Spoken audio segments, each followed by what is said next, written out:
حي على الصلاة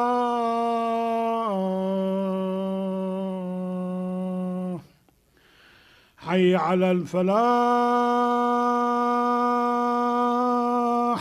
أفلح من والى محمد وآل محمد حي على الفلاح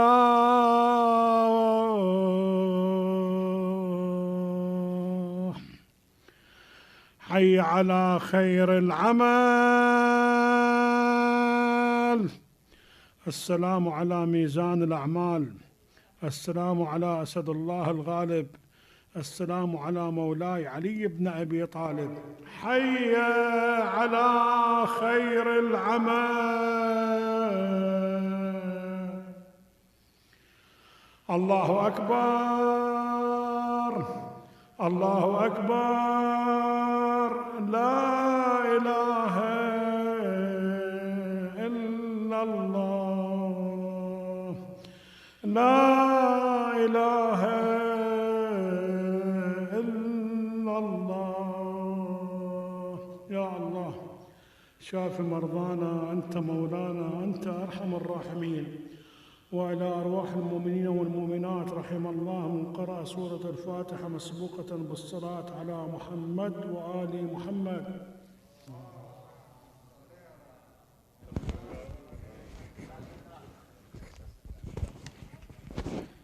الله أكبر الله أكبر أشهد أن لا إله إلا الله أشهد أن لا إله إلا الله أشهد أن محمد رسول الله صلى على محمد وعلى محمد أشهد أن محمد رسول الله صلى على محمد وعلى محمد أشهد أن أمير المؤمنين وإمام المتقين عليا ولي الله صلى على محمد وعلى محمد أشهد أن عليا حجة الله صلى على محمد وعلى محمد حي على الصلاة حي على الصلاة حي على الفلاح حي على الفلاح حي على خير العمل حي على خير العمل قد قامت الصلاة قد قامت الصلاة الله أكبر الله أكبر لا إله إلا الله أستغفر الله ربي وأتوب إليه إن صلاتي ونسكي ومحياي ومماتي لله رب العالمين لا شريك له صلاة المغرب الله أكبر بسم الله الرحمن الرحيم الحمد لله رب العالمين الرحمن الرحيم مالك يوم الدين إياك نعبد وإياك نستعين اهدنا الصراط المستقيم صراط الذين أنعمت عليهم غير المغضوب عليهم ولا الضالين بسم الله الرحمن الرحيم إنا أنزلناه في ليلة القدر وما أدراك ما ليلة القدر ليلة القدر خير من 1000 شهر تنزل الملائكة والروح فيها بإذن ربهم من كل أمر سلام هي حتى مطلع الفجر الله أكبر سبحان الله سبحان الله سبحان الله سبحان ربي العظيم وبحمد ربي صلي على محمد وآل محمد سمع الله لمن حمده الله أكبر سبحان ربي الأعلى وبحمد اللهم صل على محمد وآل محمد الله أكبر أستغفر الله ربي وأتوب إليه الله أكبر سبحان الله سبحان الله سبحان الله سبحان ربي الأعلى وبحمد اللهم صل على محمد وآل محمد الله أكبر بحول الله قوته أقوم وأقعد بسم الله الرحمن الرحيم الحمد لله رب العالمين الرحمن الرحيم مالك يوم الدين إياك نعبد وإياك نستعين اهدنا الصراط المستقيم صراط الذين أنعمت عليهم غير المغضوب عليهم ولا الضالين. بسم الله الرحمن الرحيم. قل هو الله أحد الله الصمد لم يلد ولم يولد ولم يكن له كفوا أحد. كذلك الله ربي. الله أكبر. اللهم صل على محمد وآل محمد. ربنا آتنا في الدنيا حسنة وفي الآخرة حسنة وقنا عذاب النار. يا كريم يا رحيم بحق محمد وآله الطاهرين. الله أكبر. سبحان الله سبحان الله سبحان الله سبحان ربي العظيم وبحمد ربي صل على محمد وآل محمد. سمع الله لمن حمده. الله أكبر. سبحان ربي الأعلى وبحمد اللهم صل على محمد وآل محمد. الله أكبر. أستغفر الله ربي وأتوب إليه. الله أكبر. سبحان ربي الأعلى وبحمد اللهم صل على محمد وآل محمد. الله أكبر. الحمد لله. أشهد أن لا إله إلا الله وحده لا شريك له وأشهد أن محمدا عبده ورسوله. اللهم صل على محمد وآل محمد وتقبل شفاعته في أمته وارفع درجته بحول الله قوته يقوم.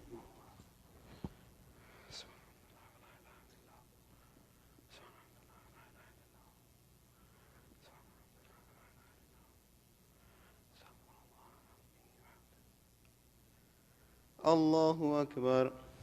سبحان الله سبحان الله سبحان الله سبحان ربي العظيم وبحمد ربي صل على محمد وآل محمد. سمع الله لمن حمده. الله أكبر. سبحان ربي الأعلى وبحمد اللهم صل على محمد وآل محمد. الله أكبر. أستغفر الله ربي وأتوب إليه. الله أكبر. سبحان ربي الأعلى وبحمد اللهم صل على محمد وآل محمد وأجل فرجهم. الله أكبر. الحمد لله. أشهد أن لا إله إلا الله وحده لا شريك له وأشهد أن محمدا عبده ورسوله. اللهم صل على محمد وآل محمد. السلام عليك أيها النبي ورحمة الله وبركاته.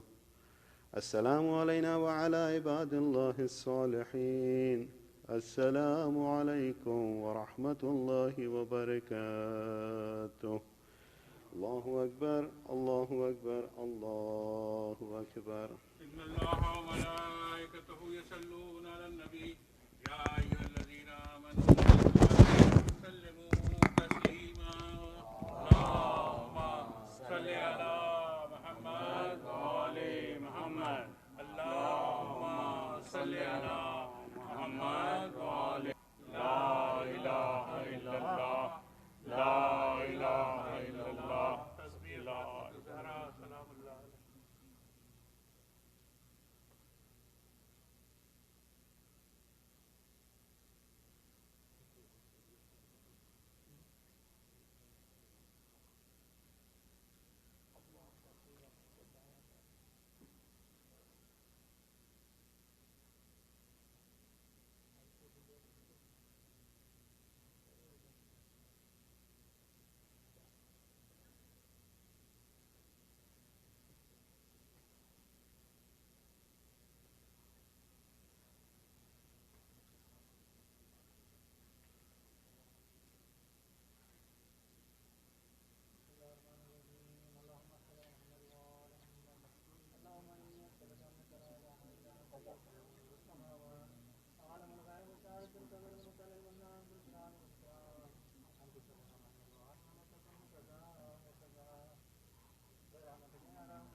MOMIN, please recite Surah Fatiha for the marhumin of tonight's sponsor with the loud salawat. Allahumma salli ala Muhammad wa ali Muhammad wa ajil.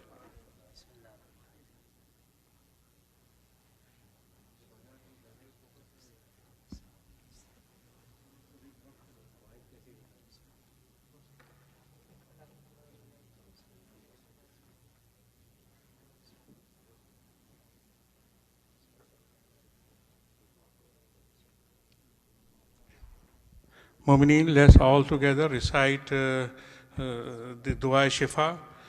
There are many Mu'min and Mu'minat ill and ailing in our community, including our own brother Wajahat Raza. He is in a hospital. Let's all together recite Dua Shifa 5 times. Bismillahir Rahmanir Rahim.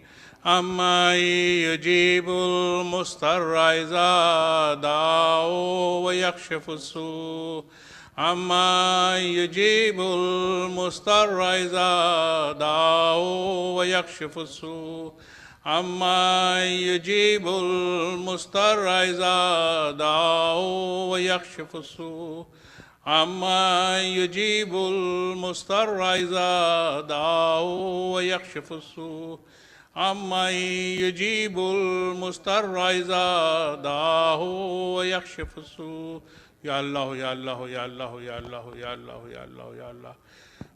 With this recitation, Dua Shifa, all these ill and ailing mu'mineen and mu'minat, we had complete Shifa b'haqqi Masumin alayhi salam. Bar Muhammad ala Muhammad salawat. Allahumma salli ala Muhammad wa ali.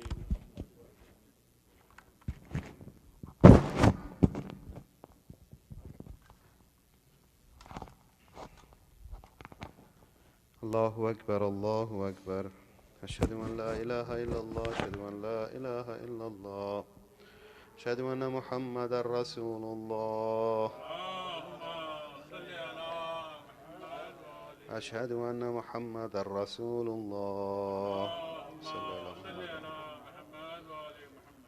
أشهد أن أمير المؤمنين وإمام المتقين عليا ولي الله أشهد أن عليا حجة الله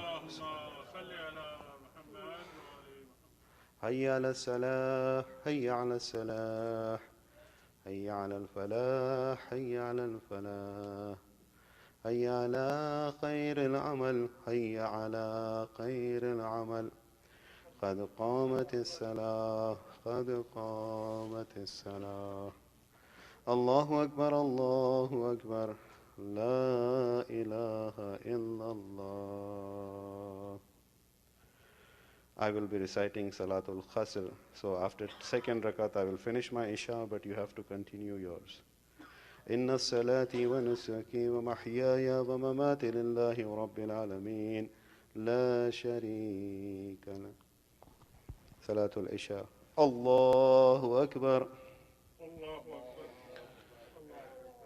بسم الله الرحمن الرحيم الحمد لله رب العالمين الرحمن الرحيم مالك يوم الدين إياك نعبد وإياك نستعين اهدنا الصراط المستقيم صراط الذين أنعمت عليهم غير المغضوب عليهم ولا الضالين.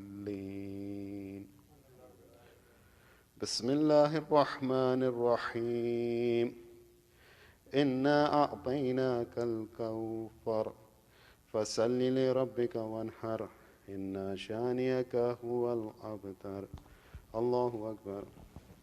سبحان الله سبحان الله سبحان الله سبحان ربي العظيم وبحمد ربي صل على محمد وآل محمد سمع الله لمن حمده. الله أكبر. سبحان ربي الأعلى وبحمد اللهم صل على محمد وآل محمد. الله أكبر. أستغفر الله ربي وأتوب إليه. الله أكبر. سبحان ربي الأعلى وبحمد اللهم صل على محمد وآل محمد. الله أكبر. بحول الله قوته أقوم وأخذ. بسم الله الرحمن الرحيم. الحمد لله رب العالمين الرحمن الرحيم مالك يوم الدين إياك نعبد وإياك نستعين اهدنا الصراط المستقيم صراط الذين أنعمت عليهم غير المغضوب عليهم ولا الضالين. بسم الله الرحمن الرحيم.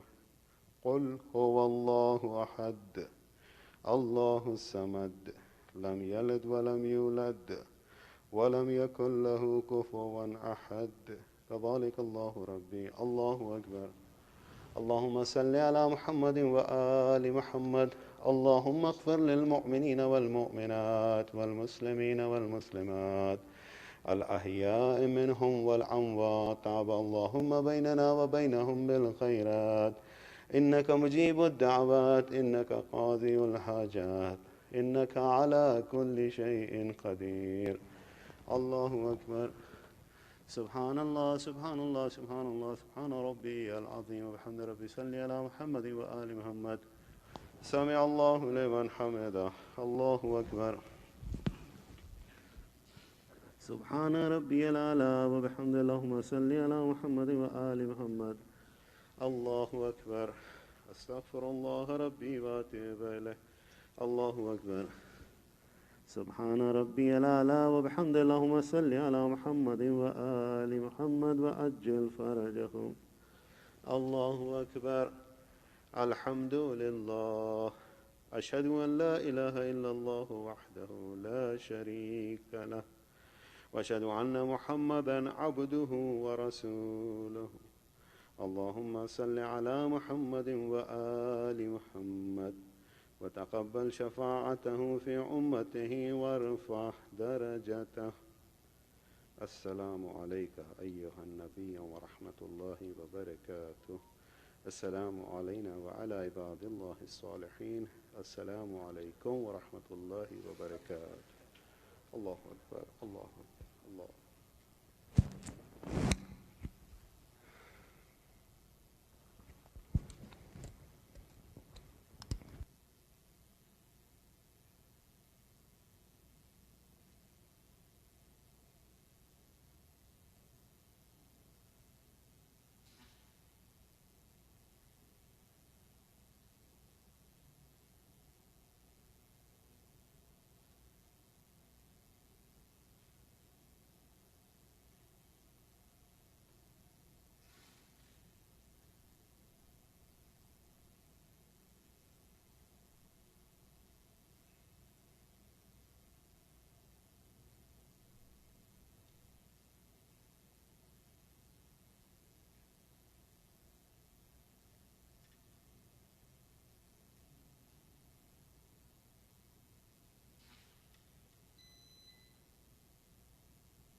بسم الله الرحمن الرحيم اللهم صل على محمد وآل محمد.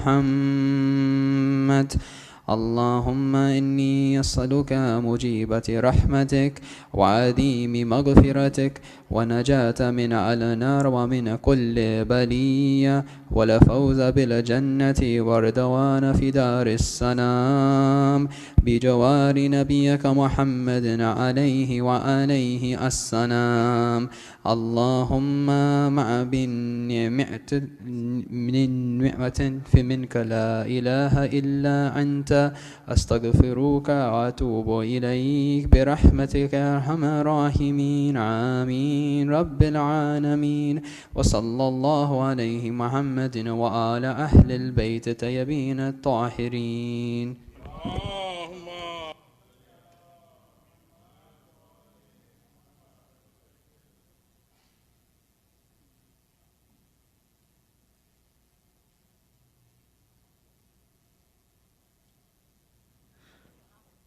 Brothers, if you are reciting nafilas or taqibat, you can move to the end of the hall by the wall. And sister, be aware that we are going to move the partitions. Thank you.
Bar Muhammad wa ali Muhammad salawat. Allahumma salli ala Muhammad wa ali Muhammad. Mu'minin brothers, you are requested to please settle down so we can start the Majlis program, inshallah. I'll wait for a few seconds more.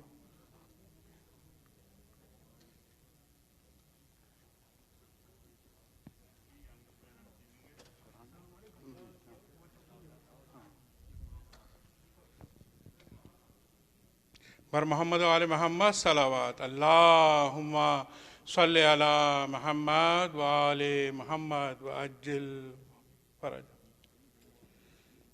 اب میں ملتمس ہوں فیصل راجانی سے کہ آ کے قرآن پاک کی تلاوت کریں. پلیز ویلکم ہم ود لاؤڈ صلوات. اللہم صلی علی محمد و آل محمد و عجل فرجہم.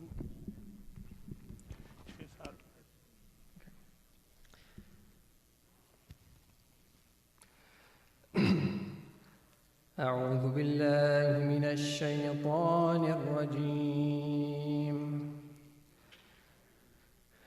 بسم الله الرحمن الرحيم. يا أيها الذين تقدموا بين يدي الله ورسوله واتقوا الله إن الله سميع عليم.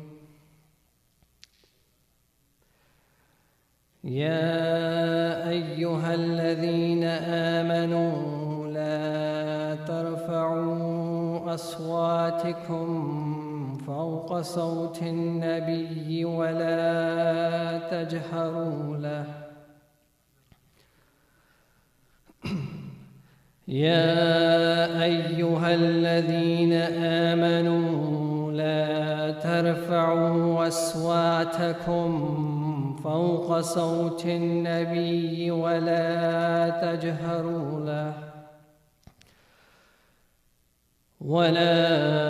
تجهروا له بالقول كجهر بعضكم لبعض أن تحبط أعمالكم وأنتم لا تشعرون.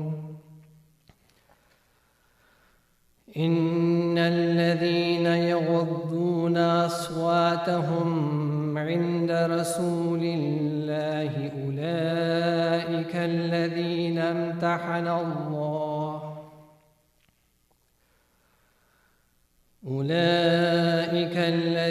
امتحن الله قلوبهم للتقوى لهم مغفرة وأجر عظيم. إن الذين ينادونك من وراء الحجرات أكثرهم لا يعقلون. إن الذين ينادونك من وراء الحجرات أكثرهم لا يعقلون. ولو أنهم صبروا حتى تخرج إليهم لكان خيرا لهم والله غفور رحيم. يا أيها الذين آمنوا إن جاءكم فاسق بنبأ فتبينوا أن تصيبوا قوما بجهالة فتصبحوا على ما فعلتم نادمين. واعلموا أن فيكم رسول الله لا يطيعكم في كثير من الأمر لعنتم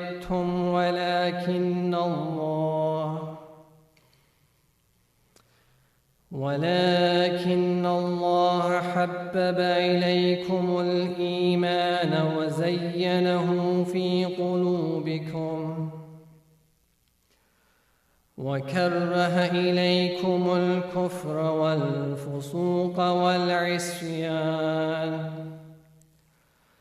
أولئك هم الراشدون.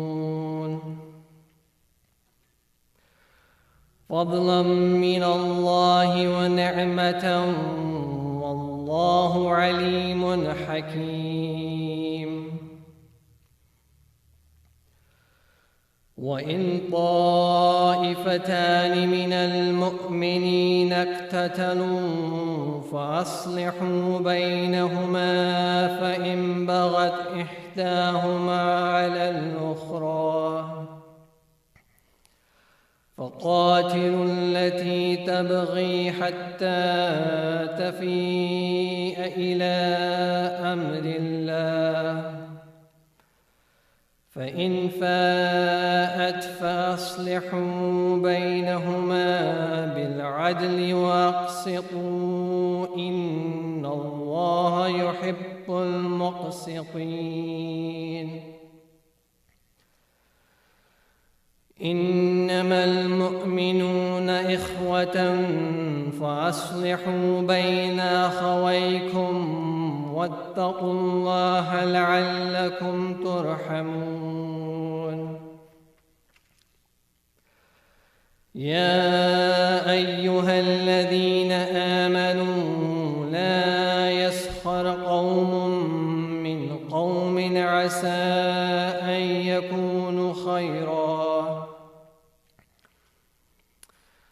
أن يكونوا خيرا منهم ولا نساء من نساء عسى أن يكن خيرا منهن ولا نساء من نساء عسى أن يكن خيرا منهن ولا تلمزوا أنفسكم ولا تنابزوا بالألقاب بئس الاسم الفسوق بعد الإيمان ومن لم يتب فأولئك هم الظالمون يا أيها الذين آمنوا اجتنبوا كثيرا من الظن إن بعض الظن إثم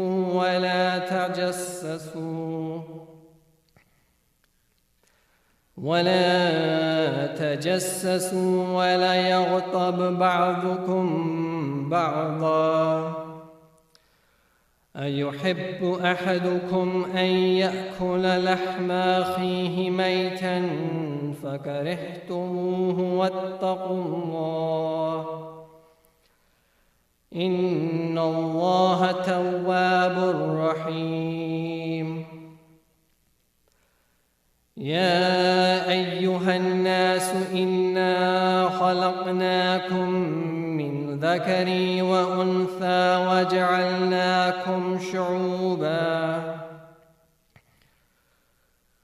وجعلناكم شعوبا وقبائل لتعارفوا إن أكرمكم عند الله أتقاكم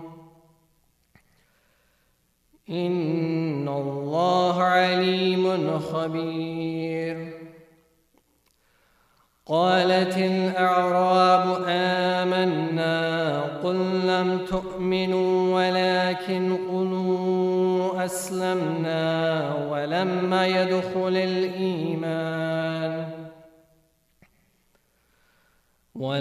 يدخل الإيمان في قلوبكم وإن تطيعوا الله ورسوله لا يلتكم من أعمالكم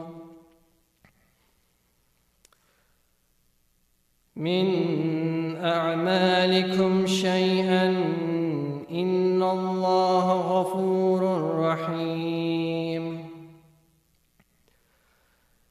إنما المؤمنون الذين آمنوا بالله ورسوله ثم لم يرتابوا وجاهدوا بأموالهم وأنفسهم في سبيل الله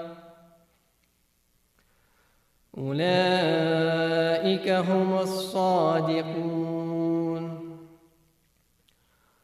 قل أتعلمون الله بدينكم والله يعلم ما في السماوات وما في الأرض والله بكل شيء عليم يمنون عليك أن أسلموا قل لا تمنوا علي إسلامكم بل الله يمن عليكم أن هداكم للإيمان إن كنتم صادقين إن الله يعلم غيب السماوات والأرض والله بصير بما تعملون صدق الله العلي العظيم اللہم صلی علی محمد وآل محمد. Ehsan, brother Faisal, mashallah. May Allah accept your ibadat, inshallah. Now I request brother Danish کہ آ کے سلام پیش کریں گے آپ کے خدمت میں. پلیز ویلکم ہم ود لو صلوات. اللہم صلی علی محمد وآل محمد.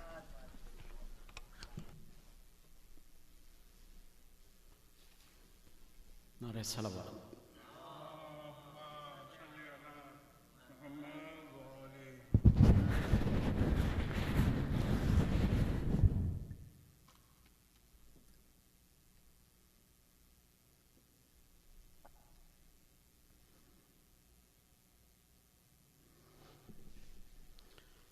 پاؤں میں بیڑیاں پہنے ہوئے بیمار چلا، میرا بیمار چلا. پاؤں میں بیڑیاں پہنے ہوئے بیمار چلا، میرا بیمار چلا. سر جھکائے ہوئے سرور کا زادار چلا، میرا بیمار چلا. طوق سے جکڑا کبھی اور کبھی دروں کی سزا، ہر ستم سہتا ہوا، ہر ستم سہتا ہوا. دین بچانے کے لیے دین کا سردار چلا،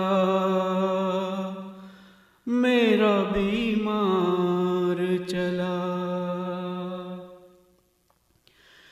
مائیں بہنیں سارے بازار رسن بستہ ہیں، ہائے آزردہ ہیں، ہائے آزردہ ہیں.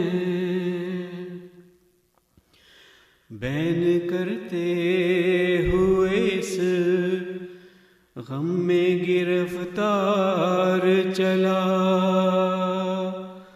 میرا بیمار چلا. ساتھ ہیں اہل حرم، سر پہ ردائیں بھی نہیں، ظلم کرتے ہیں لئیں، ظلم کرتے ہیں لئیں. خون آنکھوں سے بہاتا ہوا خوددار چلا، میرا بیمار چلا. چھل گئے چھالے لہو بہنے لگا زخموں سے، اشک غم آنکھوں سے، اشک غم آنکھوں سے.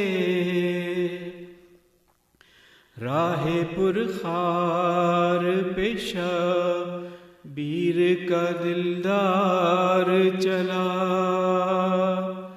میرا بیمار چلا. بیڑیاں پاؤں میں پڑ کے بکا کرتی ہیں، یہ صدا کرتی ہیں،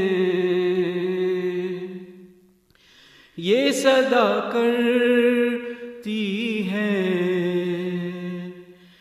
شان الطاف لیے کردار چلا، میرا بیمار چلا، تیغ کھینچے ہوئے لاکھوں تھے ستمگار، مگر پھر بھی بے خوف و خطر، پھر بھی بے خوف و خطر، مثل عباس علم دار وہ جیدار چلا، میرا بیمار چلا، ورم ہے پاؤں میں اور خاک پڑی ہے سر میں، کیوں نہ فریاد کرے، کیوں نہ فریاد کرے، ہائے کس حال میں وہ بے کس و لاچار چلا، میرا بیمار چلا،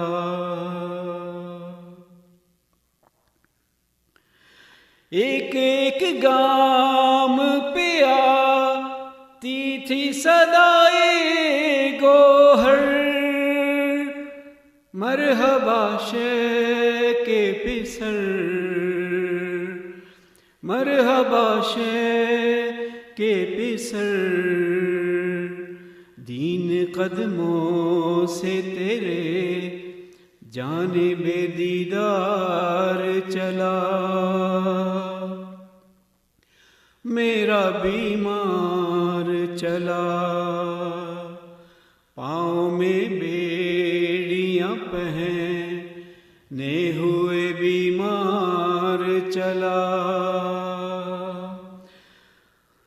میرا بیمار چلا۔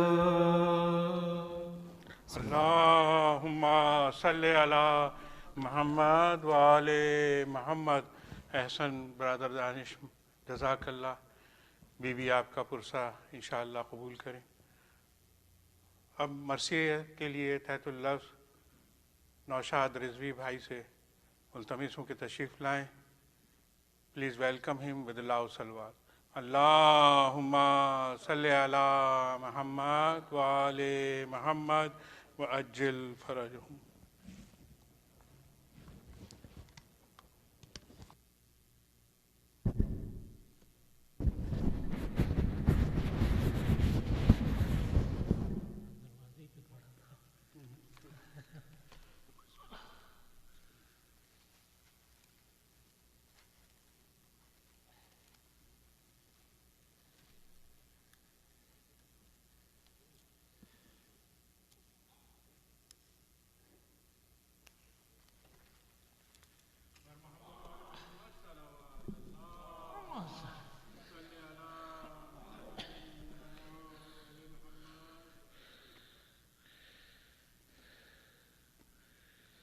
فاتحہ۔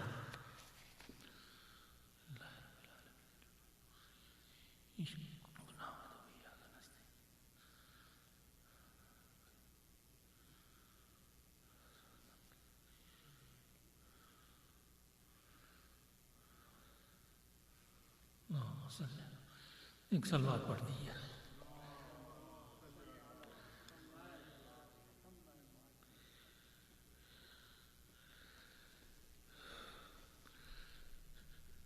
کوفے میں جب حرم حضرت شبیر آئے، روتے اور پیٹتے باحالت تغیر آئے، اور ننگے سر بلوے میں سب صاحب توقیر آئے، پہنے زنجیر گراں عابد دلگیر آئے۔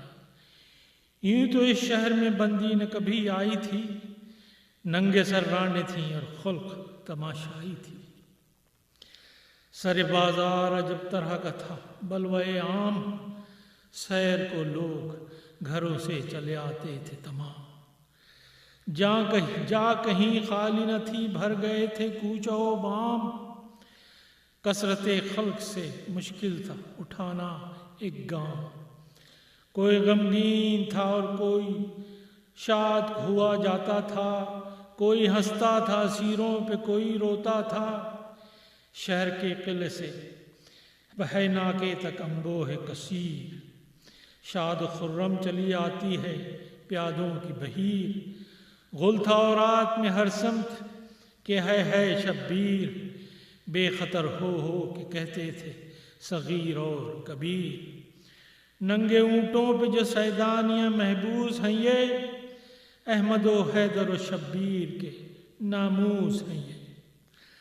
آمد فوج مخالف کا کروں کیا میں بیاں، آگے آگے تو چلے آتے تھے لشکر کے نشان، پیچھے گھوڑوں پہ تھے اسوار نمودار جواں۔ اب بج رہا تھا دہل فتح، ہر ایک تھا شاداں، پر تماشائیوں کی چھاتی پھٹی جاتی تھی، باجوں سے ہائے حسینہ کی صدا آتی تھی۔ اب پیچھے ان لوگوں کے مقتولوں کے کوتل گھوڑے، تسمے باغوں کے کٹے گردنوں پر تیر لگے، اور زین ڈھلکے ہوئے اور خون میں سراسر ڈوبے، یال سے ان کے ٹپکتے تھے لہو کے قطرے، گردنیں ڈالے ہوئے چپ کے چلے جاتے تھے، آنسو ان گھوڑوں کی آنکھوں سے بہے جاتے تھے۔ پیچھے ان گھوڑوں کے نیزوں پہ شہیدوں کے تھے سر، کوئی خورشید لقا اور کوئی رشک قمر، راہ کی گرد جمی چاند سے رخساروں پر، خشک لب پیاس سے اور خون سے تھے چہرے تر، سر سے ایک ایک کی تھی صولت و شوکت ظاہر، بعد مرنے کے بھی تھی شان شجاعت ظاہر۔ سب کے آگے سر عباس تھا نیزے پہ علم، بند تھے غنچہ نرگس کی طرح دیدہ نم، دیکھ کر اس کو تماشائی یہ کہتے تھے بہم، دیکھو تو مر گئے پر بھی ہے عجب جاہو حشم، رتبہ پہنچا یہ شہنشاہ نبی ہاشم کا، سر ہے نیزے پہ دھرا ماہ نبی ہاشم کا۔ سر اکبر پہ جو پڑتی تھی خلائق کی نگاہ، کہتے تھے رو رو کہ یہ کیا روب ہے، کیا حسن ہے واہ، کوئی کہتا تھا کہ واللہ یہ ہے غیرت ماہ، کوئی گھبرا کہ یہ کہتا تھا کہ اے بار الہ، نیزے پر یوسف یعقوب کا سر دیکھا ہے، یہاں سنا پر تیرے محبوب کا سر دیکھا ہے۔ اور سر قاسم کو ہر ایک دیکھ کے کرتا تھا بیاں، اس میں سب سید مسموم کی ہے شوکت و شان، صحرا ماتھے پہ بندھا ہے تو یہ ہوتا ہے عیاں، عقد کے بعد یہ نوشا ہوا ہے بے جان، اس طرح بیاہ کسی کا نہ ہوا ہوئے گا، ایسا ناشاد تو کوئی نہ بنا ہوئے گا۔ ایک سنا پر تھا سرے سبت رسول مدنی، لوگ کہتے تھے کہ تیروں سے ہے پیشانی چھلنی، ہے عیاں چہرے سے مظلوم غریب الوطنی، یہ سرے پاک کہاں اور کہاں نیزے کی انی، اس کا کیا نام ہے یارو یہ پسر کس کا ہے، کس سے پوچھیں نہیں معلوم یہ سر کس کا ہے۔ یہ جو آپس میں تماشائیوں نے ذکر کیا، آئی اس دم سر شاہ شہداء سے یہ صدا، یا ایھا الناس میں بے کس ہوں علی کا بیٹا، میرا نانا ہے نبی باپ علی شیر خدا، تن سے سر میرے عزیزوں کو اتارا ناحق، میں وہ ہوں بھوکا پیاسا جسے مارا ناحق، دوش پر اپنے پیمبر نے چڑھایا تھا مجھے، جیتے جی اپنے نبی نے نہ رلایا تھا مجھے، رخت نوعید کے دن خلد سے آیا تھا مجھے، اور دودھ خاتون قیامت نے پلایا تھا مجھے۔ گھر بلا کر کوئی یہ جور و جفا کرتا ہے، اپنے مہمان سے کوئی بھی دغا کرتا ہے، آپ سے تو میں نہ تھا شہر میں ان کے آیا، یہاں کے باشندوں نے خط لکھ کے مجھے بلوایا،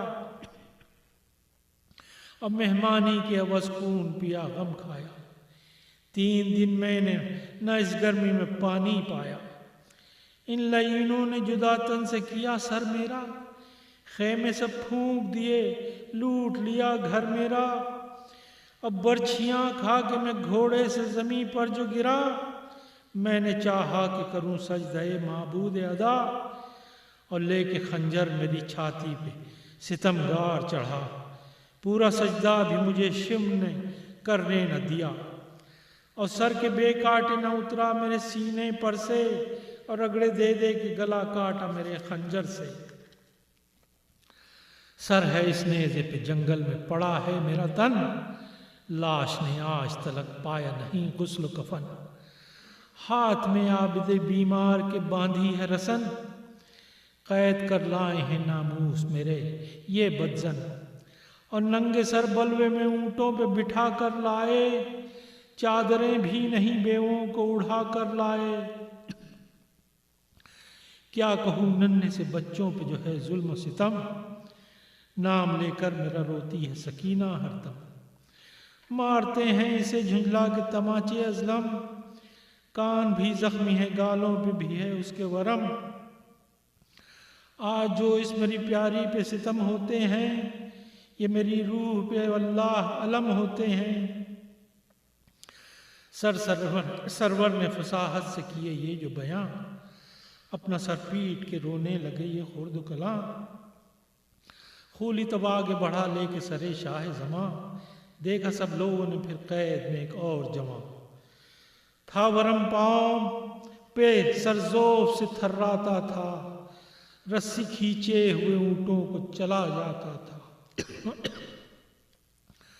ہتھ کڑی ہاتھوں میں اور پاؤں میں بھاری زنجیر، کھینچے تلوار کئی اس کے پسوے پش شریر، تھی یہ تاکید کہ چلنے میں نہ کیجو تاخیر، اور تھی ذوف سے اس قیدی کی حالت تغیر، کہتا تھا ظالموں بے جرم ستاتے ہو مجھے، چل نہیں سکتا ہوں کھینچے لیے جاتے ہو مجھے، جبکہ 1.5 پہ اسی حال میں پہنچے قیدی، بانو دروازے کے بازو سے لپٹ لونے لگی، خاک پر بیٹھ کے یہ کہنے لگی بنت علی، وہ ہے مرتد اسے صورت نہ دکھاؤں گی میں، سامنے حاکم ازلم کے نہ جاؤں گی میں، خولی رسی لیے زینب کی طرف جوں ہی بڑھا، دوڑے سجاد یہ کہتے ہوئے کرتا ہے یہ کیا، رو کے پھر حضرت زینب سے یہ عابد نے کہا، روبرو حاکم ازلم کے چلو بہر خدا، آپ کے رتبے سے آگاہ یہ جلاد نہیں، بابا صاحب کی وصیت تمہیں کیا یاد نہیں، رو کے زینب سے یہ سجاد نے تقریر جو کی، خاک سے پیٹتی چھاتی کے اٹھی بنت علی، پہنچی دربار میں رانڈیں تو لگا کہنے شقی، ان میں ہے کون، دیکھ زینب کی طرف کہنے لگا وہ ملعون، شرط اب ہے کہ نہ آنے کی سزا میں تجھے دوں، تب کہا زینب اسد اللہ کی بیٹی ہوں میں، تجھ کو معلوم نہیں حال میری مادر کا، غیر محرم نے جنازہ بھی نہ جن کا دیکھا، اس کی بیٹی ہوں میں، سر ہے میرا مجلس میں کھلا، اب بھی ظلم سے دل میں نہیں نادم ہوتا، کیا جواب اس کا پیمبر کو تو دے گا ظالم، تو نے برباد کیا خانہ زہرا ظالم، اور تیغیں کی صرف پیمبر پہ چلائی تو نے، کی بلا کر میرے بھائی سے برائی تو نے، شکل نہ محرموں کو میری دکھائی تو نے، ہائے لوٹی میری اماں کی کمائی تو نے، کچھ سزا یہ ارشاد، برہم اس دم ہوا وہ دشمن دی حد سے زیاد، بولا خولی سے کہ گویا ہے بہت یہ ناشاد، تیغ کو کھینچ کے آئے کوئی جلدی جلاد، شہ مظلوم کی خواہر کو اتارے گردن، تن سے اس بے کر و مستر کی اتارے گردن، سن کے یہ کھینچ لی ایک دشمن دین تلوار، سر جھکا خاک پہ تب بیٹھی زینب زار، دوڑے تھامے ہوئے زنجیر امام بیمار، اور لپٹی یہ کہہ کے تب اس بیوی سے رانڈے ناچار، ظلم عورت پہ یہ اللہ سے ڈرے ظالم، دختر فاطمہ کو قتل نہ کرے ظالم۔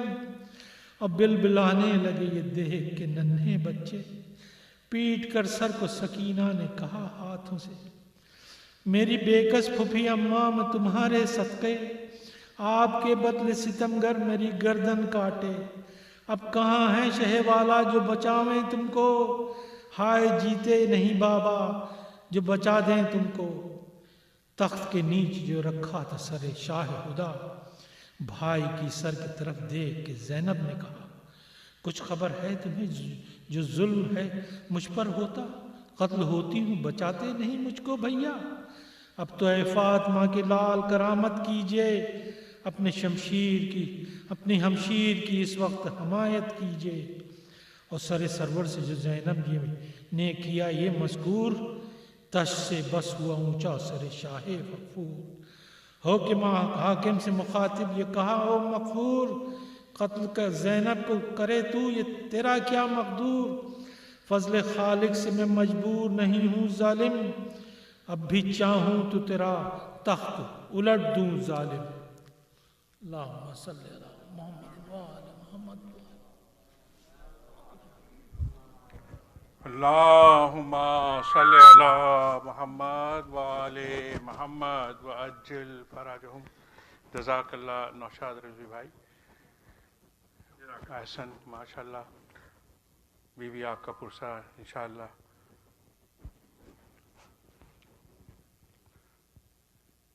مومنین، آپ سے اس سے پہلے کہ مولانا زیب ممبر ہوں، آپ سے التماس ہے کہ ممبر کے قریب تشریف لے آئیں جتنے بھی ہوں، لیکن یہ کہ اس کا مجلس کا ماحول بن جائے۔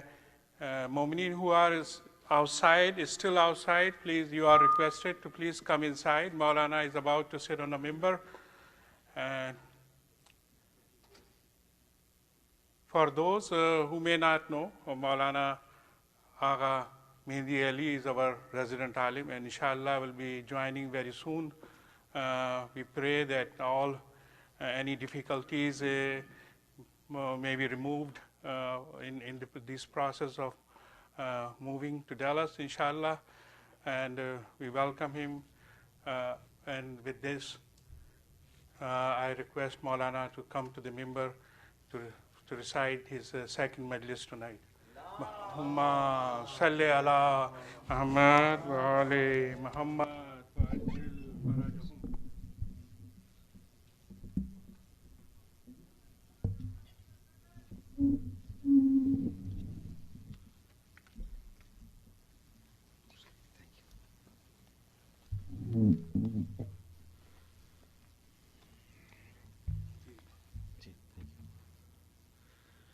فاتحہ۔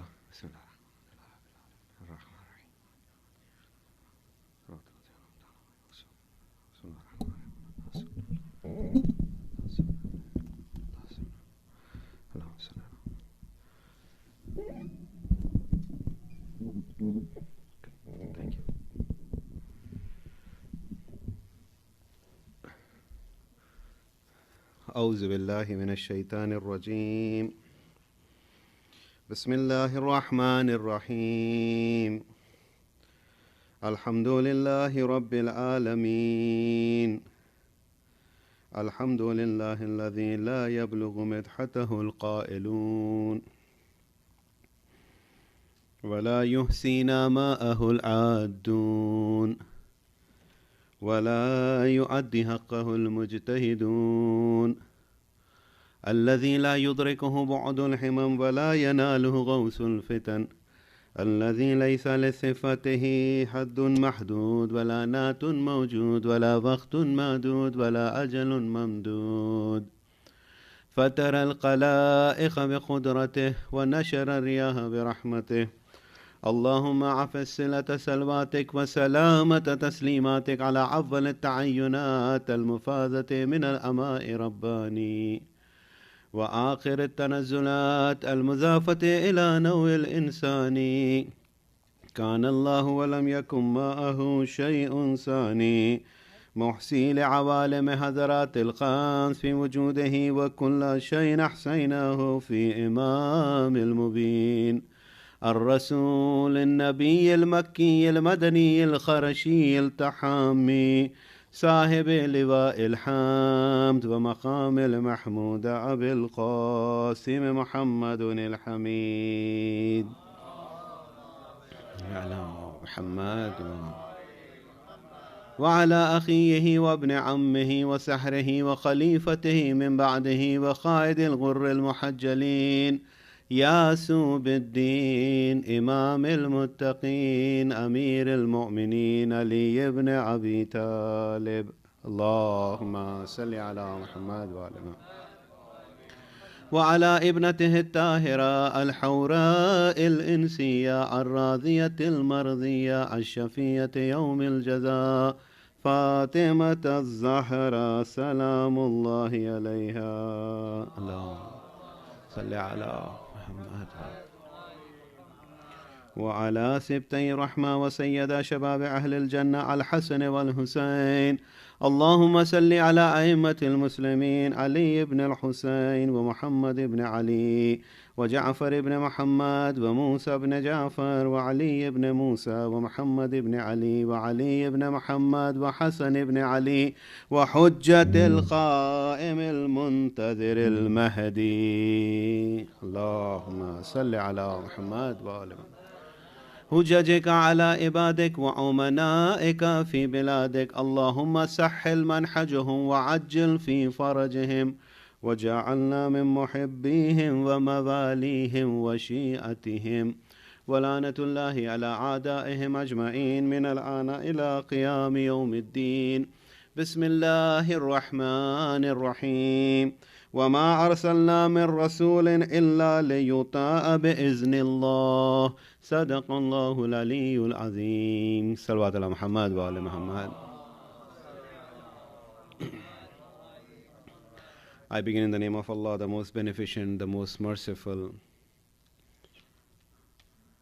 We are gathered here tonight again to commemorate the Aza of Sayyidul Shuhada, to remember the sacrifice of Imam Hussein, and to reform and change ourselves such that we can walk on the footsteps of Sayyidul Shuhada and his companions, who made the Imam so proud that the Imam had declared that the companions that I had, even my grandfather did not had companions of the like of companions that I had. Even my father and my brother did not had the companions like I had. And these are the companions of Imam Hussein, who were in very, very short number. In numerical terms, they were 72 or a little bit more or less. But compared to the army of Yazid, which was at a minimum of 5,000 and a maximum of 25,000, so in front of 5,000 people, if there are 100 people standing, the proportion, it was completely disproportionate, encounter. It was an ambush where the family of Rasulullah was ambushed by, drawing them into the plains of Karbala. And we also hear that there is this notion of the shortness of companions, helpers, Ansar, Khillate Ansar, that they were few, and Imam was calling upon to help. The discussion that I started yesterday, I'm trying to say that when Allah's representative upon earth stands up for a mission inspired by Allah subhanahu wa ta'ala, then he does not need an army to execute that mission. He does not need people to come and help him and support him. Whereas those who stand against Allah, those who rebel in front of Allah, Allah not only gives them opportunity and time, as we were talking about yesterday, in terms of what happened to Shaitan, but also means and resources. Allah even says you go off and you can have your own army of people. And shaitan swears, La ughwiyanna, that I swear by your might, Ya Allah, that I shall deviate mankind. Illa mukhlasin, except for those who are your exclusive servants. And if you look at the references of Holy Quran, it talks about the army of shaitan being there, while the army of Rahman is a very few who are all by themselves, and yet they prevail over time. Allah subhanahu wa ta'ala says in Surah Mujadila, verse 19, استحوذ عليهم الشيطان فأنساهم ذكر الله أولئك حزب الشيطان ألا إن حزب الشيطان هم الخاسرون. Quran is saying shaitan has overpowered them, so he has made them forget the remembrance of Allah. They are the party of shaitan, Hizb shaitan, army of shaitan. Verily, it is the Hizb shaitan, the party of shaitan, who will be the losers. So shaitan is not acting all alone.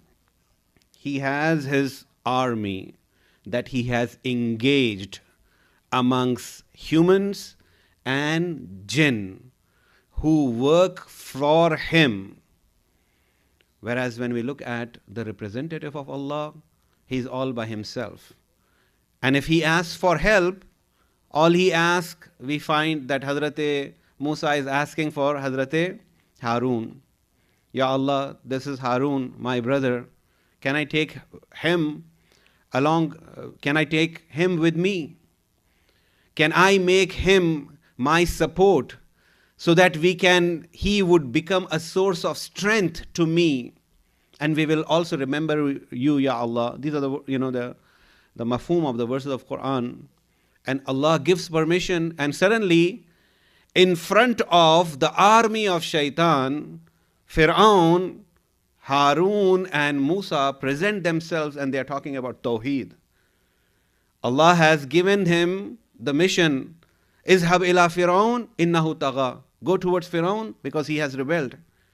And we find Harun and coming along with Hazrat Musa, and these two people are standing in the court of Fir'aun, and the people in the court are ridiculing Hazrat Musa. What is this? What kind of joke is this? In front of somebody who's claiming himself to be God, two people just walk in, and Musa being the one who escaped, who had left the town in fear, and now he returns, and suddenly he's saying that you need to submit to one God, to a person who himself is proclaiming that he is God. See the courage, see the motivation, see the strength of Iman of Allah's representative. He is fearless, although he knows the consequences. How easy it was for Fir'aun to just give an indication, and both the brothers would have been slaughtered right then and there. Hazrat Musa and Hazrat Harun. And yet we find over the time they prevail with the help of Allah. But when you look at the people whom they were charged to liberate, to emancipate, they were Bani Israel. Now when you look at Bani Israel, look at how they themselves were and how were they conducting themselves. Quran talks about that also. Quran says, وَإِذْ قَالَ مُوسَى لِقَوْمِهِ إِنَّ اللَّهَ يَأْمُرُكُمْ أَن تَذْبَحُوا بَقَرَةً. Allah has commanded you that you slaughter a cow. أَتَتَّخِذُونَ حُزُوًا قَالَ أَعُوذُ بِاللَّهِ أَنْ أَكُونَ مِنَ الْجَاهِلِينَ. So the people, Bani Israel, are saying, Musa, what are you saying? Are you trying to joke with us? Is it some kind of a joke that Allah is telling us to slaughter a cow? And Musa is saying that I swear and I take refuge in Allah from being those who are jahilin. Meaning I am really serious about it. This is what Allah has commanded. This is Bani Israel whom Hazrat Musa had been given the charge to liberate them.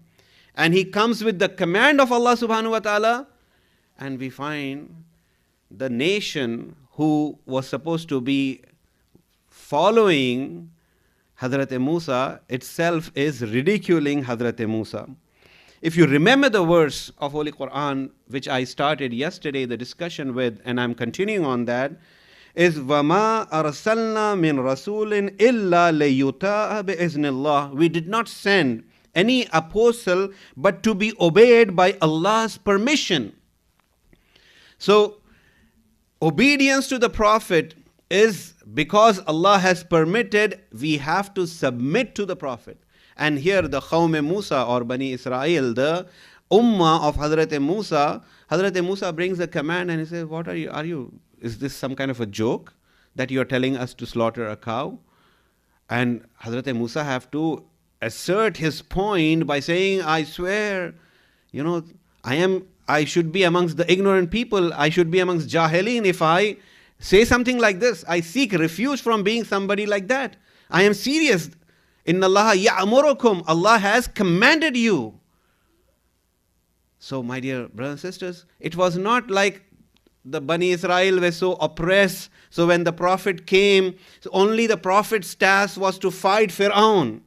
Even he had to assert to his own ummah whom he was trying to emancipate. Even they were not willing to accept the command of Allah subhanahu wa ta'ala when the Prophet himself is saying. When are they saying? After they have accepted him to be the Prophet. After that they are rejecting.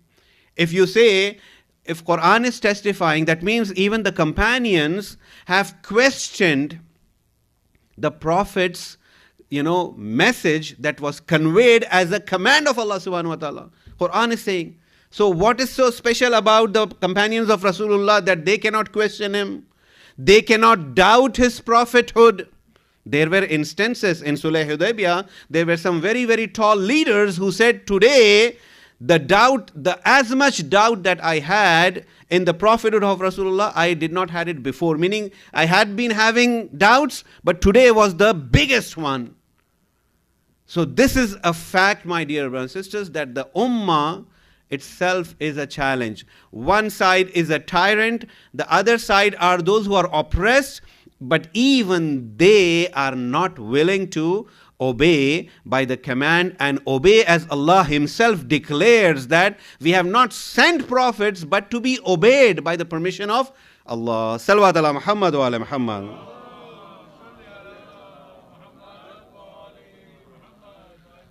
So if Qawm Musa did something like this, how far did they go? Okay, when Hazrat Musa emphasizes, no, this is the command of Allah. Now if you look at the following verses, they say, why don't you ask, O Musa, your Lord, to clarify us how this cow should be. How young this cow should be, how old this cow should be, what should be the color of this cow. And the questions, Quran keeps bringing all those things. And, making it trivializing the spirit of the command. That is what you see. Like, now you are asking us to do this. Okay, go back and ask this. What should be the color of the cow? What should be the, whether this cow should be a cow that has been used for, farming before or not. All these questions are only delaying tactics to obey the Prophet of Allah himself. And Hazrat Musa is going back and forth until this command is executed. The point that we are trying to make, my dear sisters, that the challenge to the prophets was not only the tyrants, even those who claim them to follow, even they were challenging the prophets after accepting the prophet. Here Quran talks about this also. وَإِذْ قُلْتُمْ يَا مُوسَى لَن نُؤْمِنَ لَكَ hatta nara Allah jahratan. And remember when you said, "O Musa, we shall never believe in you till you see Allah plainly." We want to see Allah with our own eyes. "O Musa, we are not going to believe you until, if you are a prophet of God, show us." And you know how Hazrat Musa even makes that attempt, and Quran talks about lan tarani, you cannot see me. And when the tajalli of Allah, the self-disclosure of Allah is seen for a fraction of a second, the mountains crumble into powder. And kharra Musa, Quran talks about how Musa himself had fallen. Tafasir say Musa died and he was raised to life again, because he cannot see the tajalli of Allah subhanahu wa ta'ala. But the people, the ummah was pushing Musa. From one side it is Fir'aun, and from the other side it is ummah. So now bring that context into the context of Rasulullah, my dear sisters. Ya ayyuhal ladhina amanu, la turfa'u aswatakum fawqa sawtin nabi. The brother was reciting the verses of Surah Hujarat. La tuqaddamu aqdamakum. Do not go ahead of the Prophet. Do not raise your voice in front of the Prophet.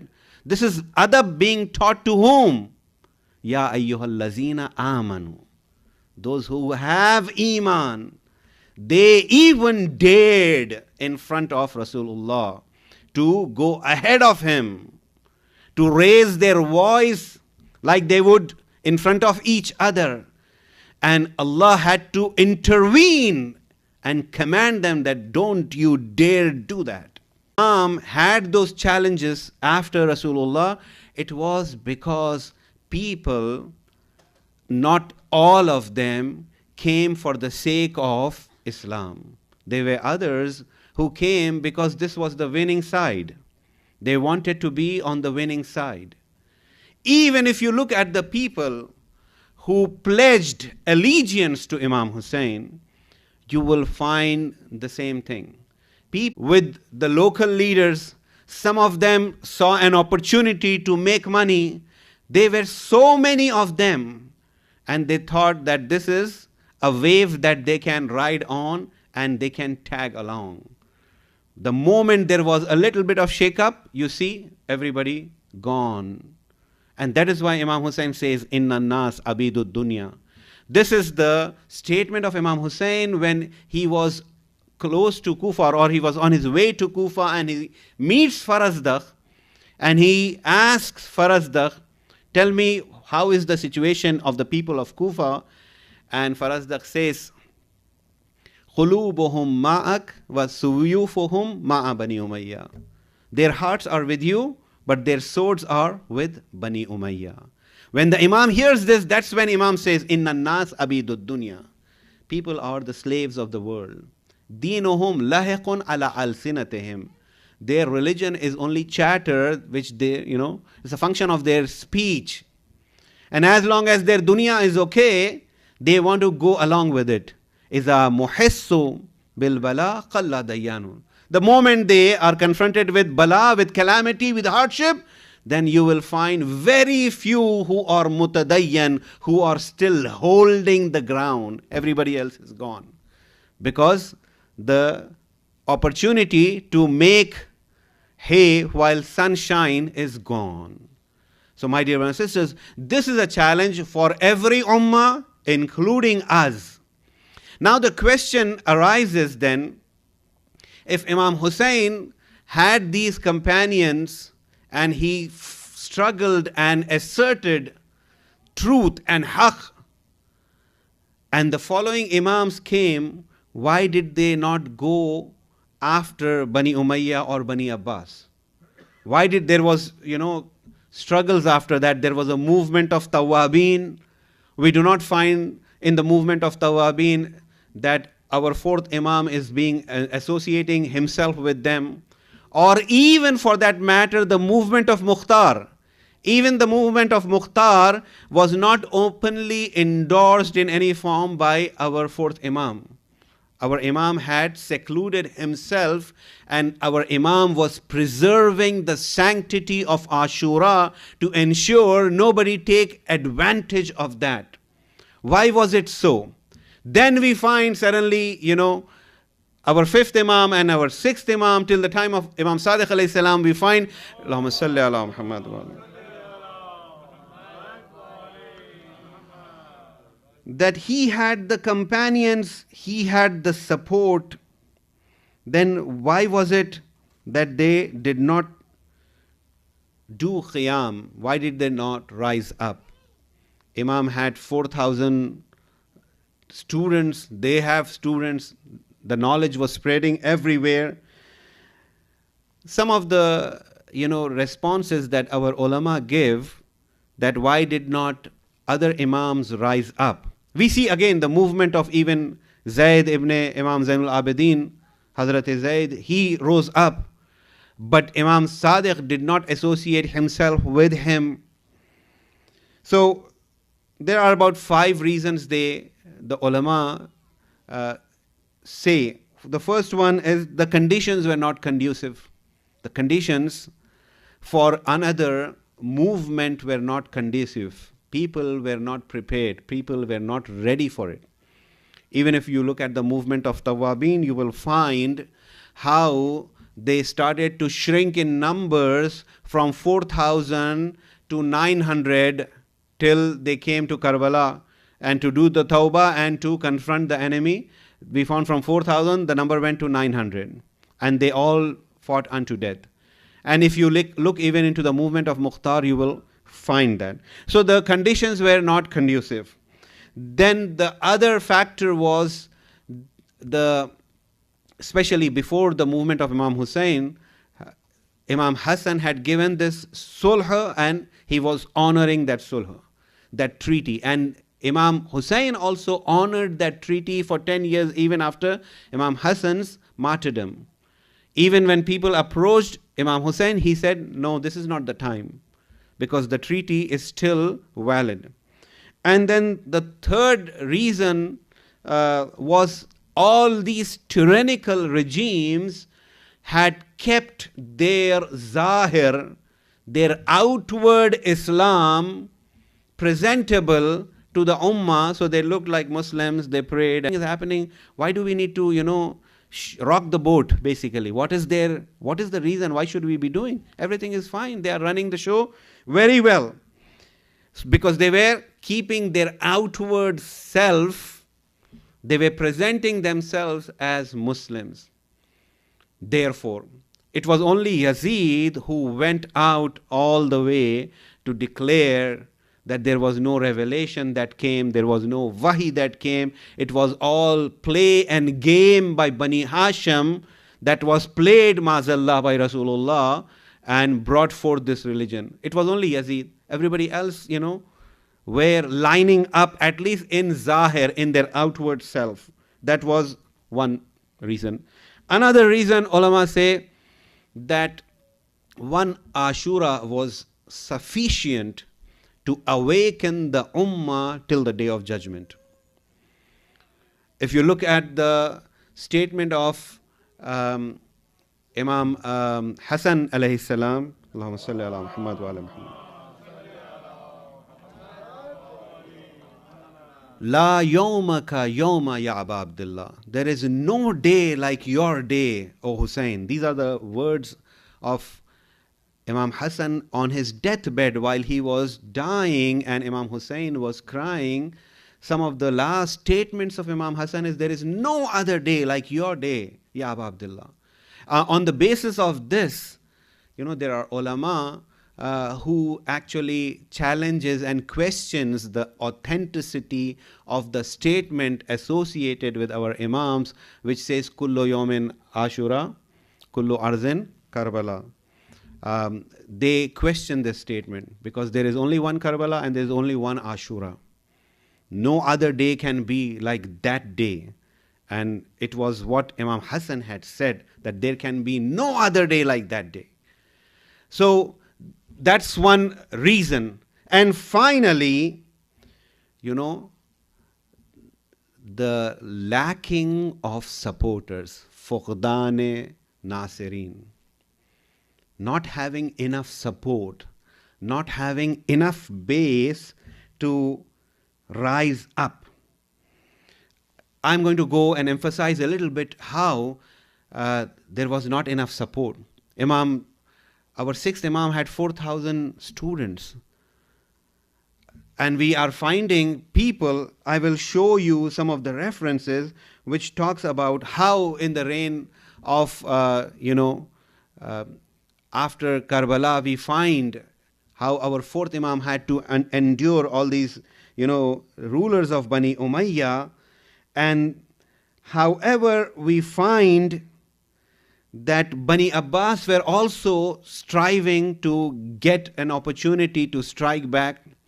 They were also promoting and saying, we want to return the right of Ahl al-Bayt, right of Bani Hashim to them. And they were inciting people to come and also join them. And in that movement, we find there were people who supported Bani Umayyah very strongly. One of them was Abu Salama Khilal. Abu Salama Khilal, who was known as Wazir Al Muhammad. This is how he was known. He was popular to be the deputy of Al Muhammad, of the family of Rasulullah. And he had, mustered support on the basis of that. And he invites Imam Sadiq to lead the movement to become Khalifa. And Imam refrained. Imam did not take the bait because he was also working with Bani Abbas at the same time. He also was a commander who wanted his name and fame to also grow. It was Imam Sadiq was only a means put forward. And for that reason, instead of even after him having an army, we find that Abu Salama having an army, having support, going to Khurasan, getting a lot of people who supported Ahl al-Bayt. He had the support from the people because he was known as a supporter of Ahl al-Bayt. And he is inviting Imam to rise up, and Imam is disowning him. And he says, وَمَا أَنَا وَأَبُو سَلَمَا شِي'َةُ لِغَيْرِ.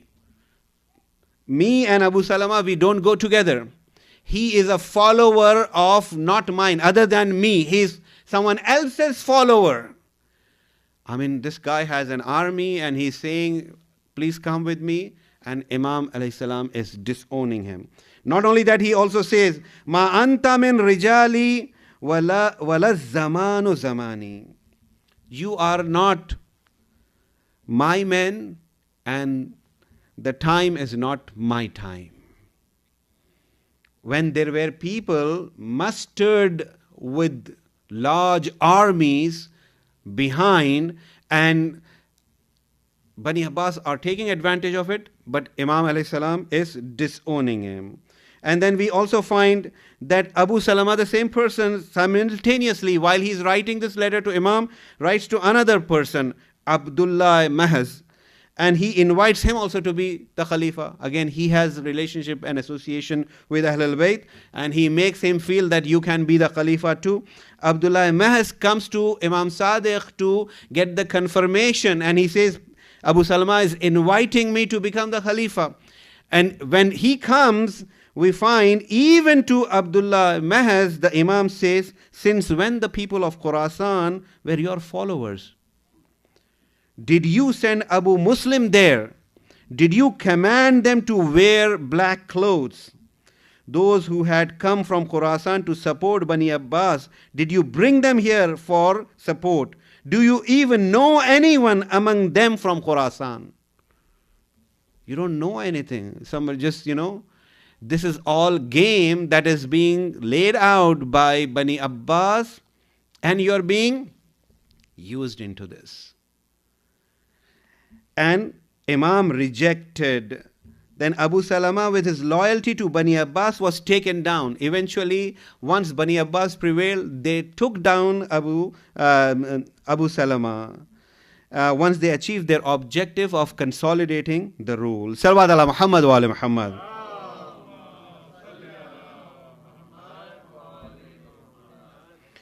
Then we find again Abu Muslim Khurasani, another very famous commander. Again, followers of Bani Abbas. He supported Bani Abbas, but he also expressed himself to be the followers of Ahl al-Bayt. He was again in the forefront. And we again find that Imam did not take his support. Now Shahid Mutahari describes how Abu Muslim Khurasani was, what kind of a person he was. Shahid Mutahari says, Abu Muslim was an able commander in the... He killed 600,000 people, even his closest friends, nor did he differentiate between Arab and Ajam while he was killing. So now if this person comes and says, I am behind you, Imam, become the Khalifa, do you think Imam alayhi salam would go for it?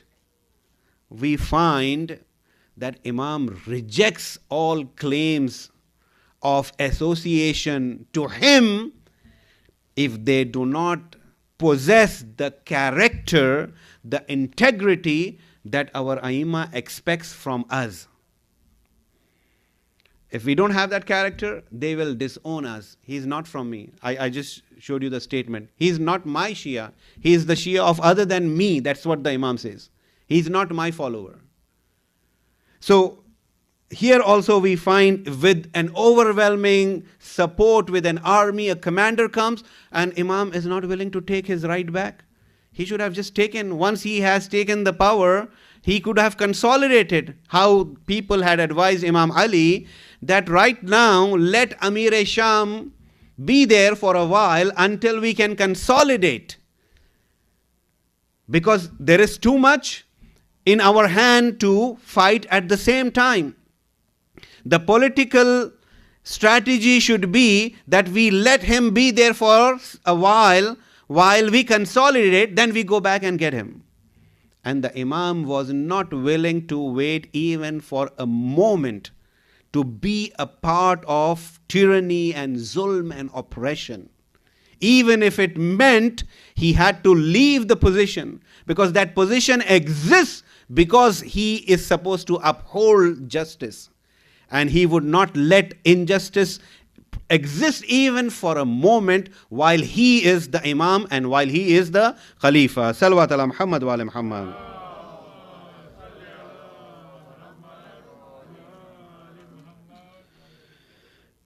Mu'alla bin Khunais narrates how when a letter came that we want to help you to our sixth Imam, that help to you will hasten before Bani Abbas can manifest. Certainly we are able to help you in this affair, what you see. And when the letter came, the Riwayah says, فَضَرَبَ بِالْكُتُبِ الْأَرْضَ. The Imam threw that letter on the ground. And then says, ثُمَّ قَالْ أُفٍّ أُفٍّ مَا عَنَا لَهَؤُلَاءِ بِإِمَامٍ. Uffen, uffen, woe on you, I am not their Imam. There is a letter of support coming, there is, commanders writing letters, and we find that the Imam is throwing the letter and saying, I am not their Imam. I do not associate with those people who do not have integrity, who do not have character. This help that we give to the Imam has to be in the framework of ta'abbud, servitude to Allah subhanahu wa ta'ala. We do not believe in a battle which we want to win by hook or by crook. We only do our part. Winning and losing lies in the hands of Allah. Salawat ala Muhammad wa ala Muhammad.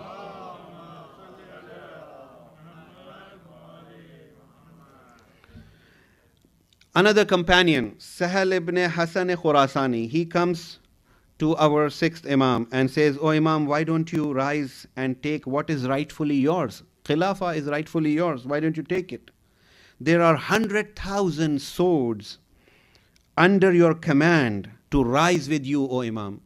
This is being said to our sixth Imam. 100,000 swords ready to fight. Why don't you just rise up and fight? We are all behind you. And Imam invites him to sit and ask his maid, Hunayfa, to light an oven, tanur. And when then tanur, those of you who have lived in Middle East, if you have seen a tanur, which is a big oven like a room, and once it's lighted, it's red hot inside, so that bread can go in and out in seconds. You just put it and bring it out. And the guest who has come to the support of Imam is telling that person who says, "You have 100,000 swords on your side and I'm guaranteeing you, why don't you rise up?" Imam says, "Can you go inside this tanur? Can you please go?" And he says, "Well, Imam, I'm here to help you. I'm not here to get myself killed and burn myself to death going into this tanur. I'm just using the humanly possible words to express." I said, "Please go inside." "No, Imam, how can I go? If I go inside, this is the belief in the Imama. If we believe him, then we should be following him. Can he take us to a path that would become a source of halaka? Can he take us to a path where we will be destroyed? Can the Imam do that to us?" But he, of course, did not have that strength of Iman. And Harun Makki just comes with his, slippers on his hands and walking, a casual follower of the Imam. Comes and gives salam to the Imam, and the first thing the Imam says, "Harun Makki, why don't you just go inside the tanur?" "All right, Imam," keeps his slippers in and just walks inside the tanur. That's it. And now this companion is like so anxious. What's going on? This guy has entered this tanur and he should be fried by now. And Imam is casually talking. But the anxiety from this person doesn't seem to end until the Imam calls Harun Makki. "Harun Makki, please come outside." And Harun Makki comes outside. As he went, he just came just like that. And this person is completely amazed and boggled. What is going on? In this tanur, this person goes, which is red hot with heat, and comes back safe and sound. And the Imam smiles and says, "How many followers do I have like Harun Makki?"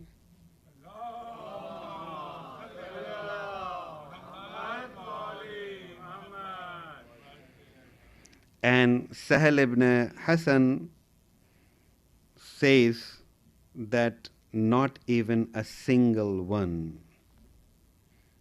like Harun Makki, O Imam. At that point, the Imam says, "Ama inna la nakhruju fi zamanin la najidu fihi khamsatan mu'azidin lana. Nahnu a'lamu bil waqt." Certainly, we will not rise to take the reins of Khilafah until we find 5 supporters like Harun Makki with us. We are aware of our times. So, my dear brothers and sisters, can you now say that Imam Hussain had fewer followers? Imam is surrounded by thousands of students, hundreds of thousands of swords, and Imam, our sixth Imam, is still alone. Whereas Sayyid al-Shuhada had 72. Here sixth Imam is saying, if only I had 5 like Harun Makki, I would rise up for my right. So, my dear brothers and sisters, we need to really, reflect how superficial we are in our, Iman. What is the strength of Iman? Where does it lead to us? That is tested not every day, Those tests are, like defining moments of our lives. The self-help books that talk about, self-improvement, they talk about defining moment. Maybe like there are 5, 6 defining moments in our lives that changes us. That's all. You don't have like 50, 100 defining moments. There are 5, 6 things in all of our life that, completely changes our approach to life. So when those defining moments come, we are tested. And we do not show the strength of Iman at that time. We do not show when we need to stand up, we shy away. We say, everybody is doing, so why, something very, I'm sure this communities are blessed and do not have that problem. But for example, marriages, suddenly you see mutadayyan people, but suddenly when it is marriage, there is mixed gathering, there is this, there is that, all those things that are completely contrary to everything that Ahlul Bayt had taught us. It's not going to be every day. Our everyday life is going to be easy. But there will be a defining moment where you have to stand up for those principles that we adhere to and follow. And if you want another simple example, I give this example especially very famous in Urdu, that if you want to test if your rice is ready, you are going to just test 1 or 2 or 3 and just press them and see whether it's ready. You're not going to press the whole, thing out there. So that's how we are also tested. We are on regular basis, might be doing everything, but when the defining moment comes, what is it? Where do we stand? And if we are there, then definitely Allah's help will come. Salawat ala Muhammad wa ala Muhammad.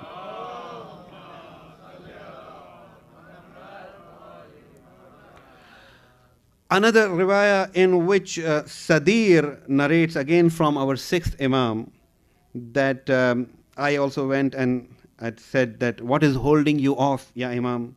You have followers like no one had, no other Imam had. And then he starts swearing, I swear by Allah, if Imam Ali had these number of followers, no one could have desired to even seek Khilafah. Now he's motivating the Imam, pumping him up. If Imam Ali had this many followers, nobody would even dare come and claim the stake of Khilafah. Ya Imam, you have so many followers. Imam replied, how many followers do I have? How many are there?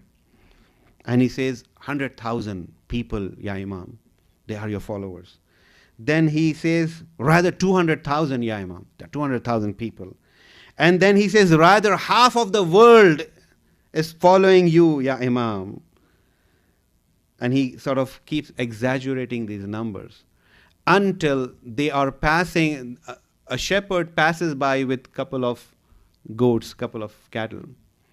And the Imam points out to that shepherd and says, if I have that many, I would rise up for my right. And the narrator says, I counted how many goats were there in that group. There were 17. If I have 17 people, I would rise. That's what our, 6th Imam is saying. And there were no 17 people. There are 4,000 students. Laula sanatan lahalaka nauman. Even those who opposed him came and they said, if those 2 years were not there, I would have perished. Even those who went against the teachings of the Imam have learnt from the Imam. And the Imam is saying, if I had only 17 people, I would rise. And the Imam is keeping quiet. So if you see the mazlumiyat of our Aimma, my dear brothers and sisters, we can be in large numbers, but our Aimma were still lonely. Can we even comprehend the loneliness of Amirul Mu'mineen? Can we even comprehend? It is the same Medina. This is the person who was the shadow of the Prophet, who did not had a shadow. And how the Ummah had abandoned him. That the beloved daughter of Rasulullah is saying, what is happening, Ya Ali? Why don't you reach out to people? Why don't you talk to them? And Imam Ali is saying, and Ali had to go and speak in wells. He was talking to the wells. He was not talking to the people. This is how alone our first Imam was. And likewise, the following Aimma. Azan Muhtaram, ہمارے ائمہ حق کے اساس پر جد و جہد کر رہے تھے، کلمہ لا الہ الا اللہ کو اور اس کے وقار کو باقی رکھنے کے لیے، حکومت کو، دولت کو، ثروت کو، مقام کو حاصل کرنے کے لیے نہیں۔ اور جو افراد بیعت کر بھی لیتے ہیں ان کے اندر بھی مقصد دنیا ہی ہوتا ہے۔ اس لیے آپ دیکھتے ہیں مولا کی سب سے پہلے بیعت کرنے والے طلحہ اور زبیر کیسے فرار ہو جاتے ہیں اس کے بعد۔ لیکن یہ تنہا ضرور تھے لیکن مجبور نہیں تھے۔ ان کی زبان میں وہ تاثیر تھی کہ کلمہ جاری نہ ہو اور وہ عمل ہو جائے، اس لیے کہ ہم مانتے ہیں ولایت تکوینی کے حامل تھے، کن فیکون کے مظہر صفات جمال و کمال الہی تھے۔ لیکن جب امت کو راستہ دکھانا تھا تو وہی ہیومنلی پاسبل مینز، اور اسی لیے ان مصائب سے گزرنا پڑا کہ پیغمبر کی آنکھ کیا بند ہو گئی، کہ پیغمبر کی لخت جگر کو یہ مرثیہ کہنا پڑا، سبت علیہ مصائب لو النہار، بابا آپ کے بعد فاطمہ پر وہ مصائب گزرے ہیں، اگر وہ روز روشن پر گزرتے تو تاریک راتوں میں بدل جاتے۔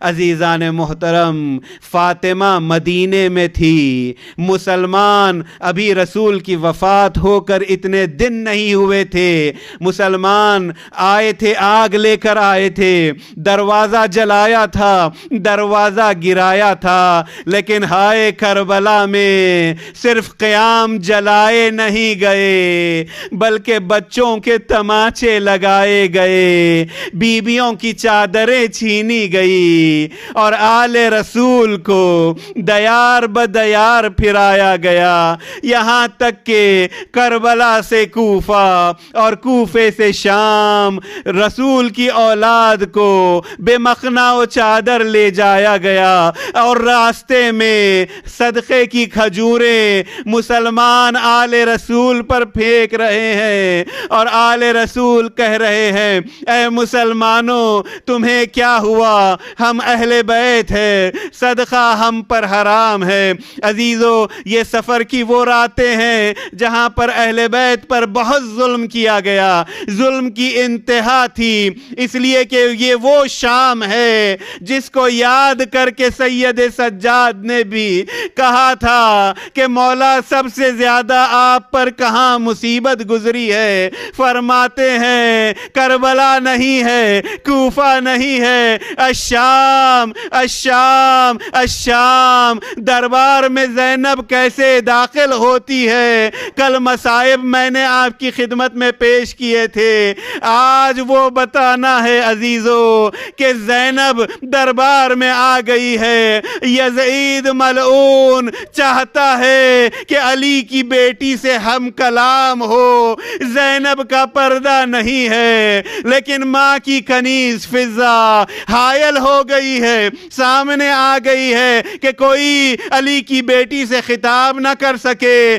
پوچھتا ہے بڑے اشتیاق سے بتاؤ زینب کون ہے، علی کی بیٹی کون ہے، مجھے بتاؤ تاکہ میں اس سے بات کر سکوں۔ یزید بے ادبی کر رہا ہے، رسول کے نواسے کا سر تشت پہ رکھا ہوا ہے، بے ادبی کر رہا ہے اور زینب سے بات کرنا چاہتا ہے، اور ماں کی کنیز فضا آگے آ جاتی ہے اور کہتی ہے جو بات کرنا ہے مجھ سے بات کر، میں پیغام علی کی بیٹی کو پہنچاؤں گی۔ لیکن جب یزید دیکھتا ہے کہ یہ بات کرنے نہیں دیتی، اشارہ کرتا ہے اور یہاں ظالم تازیانہ لے کر فضا کے آگے آ جاتا ہے اور چاہتا ہے کہ تازیانہ مارے اور فضا کو زینب کے سامنے سے ہٹائے۔ ایک مرتبہ فضا نگاہ کرتی ہے، حبش کے جوان جو یزید کا احاطہ کیے ہوئے اس کی حفاظت کے لیے موجود ہے،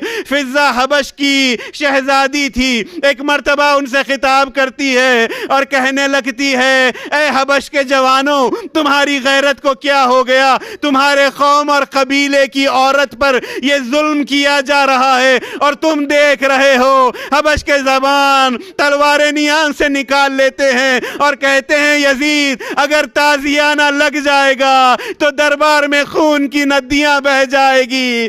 زینب حسرت سے مدینے کی طرف دیکھتی ہے، نانا یا رسول اللہ، یہاں پر کنیزوں کے تحفظ کے لیے لوگ موجود ہیں اور آپ کی اولاد کو تازیانے لگائے جا رہے ہیں۔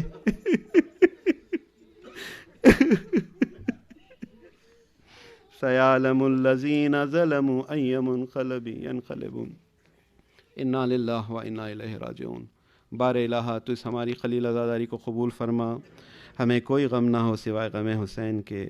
جملہ مومنین و مومنات کی حاجات کو برلا، جو مقروض ہیں ان کے قرضوں کو ادا فرما، جو بیمار ہیں بحق بیمار کربلا شفا عنایت فرما، تعجیل فرما ظہور قائم آل محمد میں ہم سب کو ان کے ناصروں میں شمار فرما۔ ایک مرتبہ پھر آپ سے درخواست کرنا چاہوں گا کہ ایک سورہ فاتحہ آپ تمام کے مرحومین کی ارواح کے لیے اور خصوصاً آج کے جو سپانسرز ہیں ان کے مرحومین کی ارواح کے لیے ارسال فرمائیے۔ بسم اللہ الرحمن الرحیم۔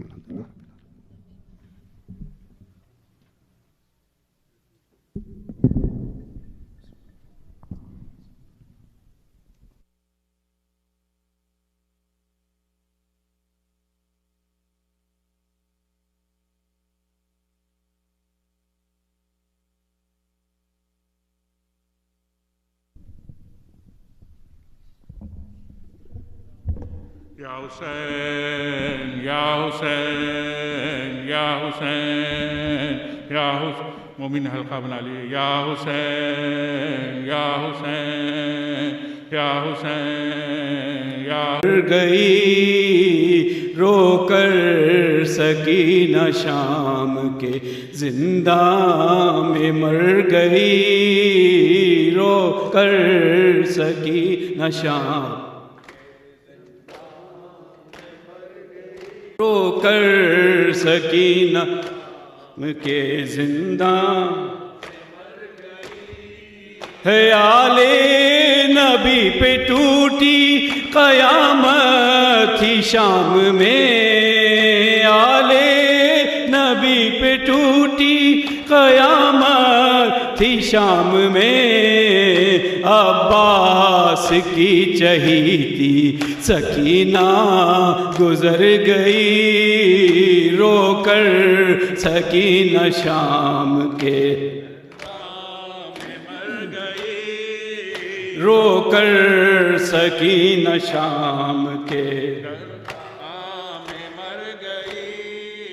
شمر لائن چھینے تھے گوہر کچھ اس طرح، شمر لائن چھینے گوہر کچھ اس طرح، ننھی قمیص حکینہ کی سب خون میں بھر گئی رو کر سکینہ شام کے زنداں میں، مر گئی رو کر سکینہ شام کے زنداں میں، مر گئی۔